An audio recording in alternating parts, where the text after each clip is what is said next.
And that's, I think, E3, if it wants to sort of prosper, it needs to evolve, because in some ways it's been the same show for many years. And even these press conferences, I think, are, it's a one-way conversation. It doesn't really involve the community or fans in a real way. And it's like, we put them on television.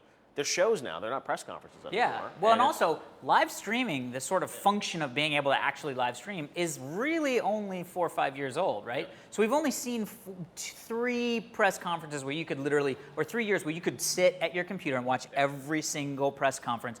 And even that could be unified. You know what I mean? If E3 came out and went, yeah, go to e3expo.com and you can watch every single press conference that happens live. I mean, that's a win right there for everybody. You know what I mean? Yeah, but then Spike TV wouldn't have the exclusive, right?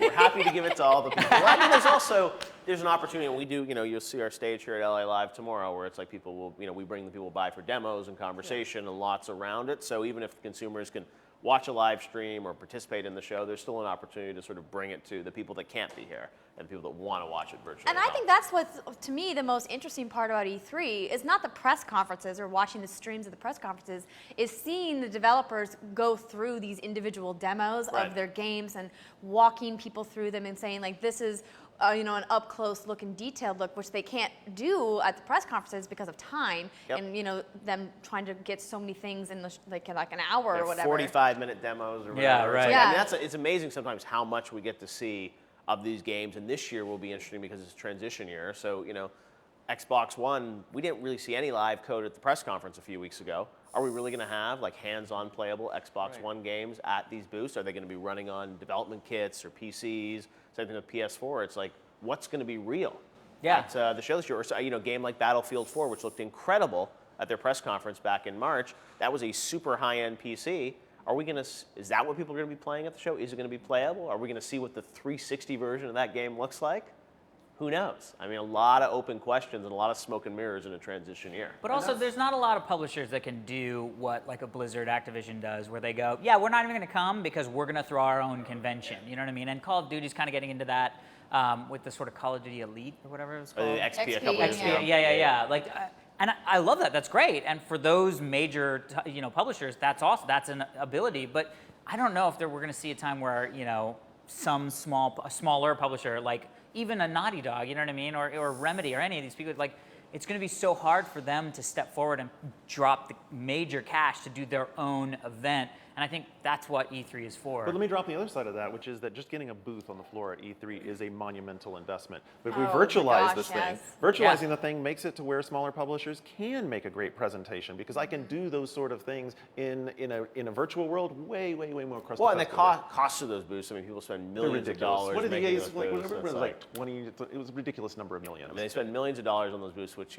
look great, but it's, I agree with you. And also the smaller indie games, the indie publishers, I think it'll be interesting to see how they're involved. Like Sony has made a big point of like, we're all about indie games. Well, are they going to have a huge section of their booth? Or are they going to bring in those? Because those are the games that I love to see, those small upstart games. And how do you make sure that those don't get overshadowed? And I think there's supposed to be a mobile app hall. Be curious to see like iPad apps, iPad games. How are they represented at E3? Because most of these major publishers don't really do that much with iPad. I've really always loved how the PlayStation booth does focus on some of their smaller titles. I remember seeing Sound Shapes there when, just before the Vita launched, and going, really being glad that Sony was taking the time to show some of the smaller developers that are working with them. And I think that's something that Microsoft could take a cue from. Not to say that they haven't done that in the past, because they have done it a little bit, but it's not nearly to the extent that Sony has done it. And now with the big, controversy over Microsoft not allowing indies to self-publish, I mean, I think that they should really kind of step forward and say, hey, but we still have all these indies that we're working with, just to kind of have a show of good faith and really kind of give the consumers an idea of what they're going to be bringing to E3 outside of their AAA titles. I'm excited to see what's going to go down, and all the E3 coverage begins tomorrow, so we'll see all you guys at the show. Thanks for joining us on the bonus round. And as I mentioned, our live coverage begins tomorrow, Monday, June 10th. We'll be live starting at noon Eastern, 9 a.m. Pacific, with the Microsoft press conference, the EA press conference, Ubisoft, and then ending the day with PlayStation 4 and the reveal of the hardware. It's all live. As the official show broadcaster, we've got wall-to-wall coverage, over 12 hours live tomorrow. We'll see you guys then, right back here on GT. See all of our shows and game reviews now on the brand new GT app on Xbox Live and the GT Originals iOS app too.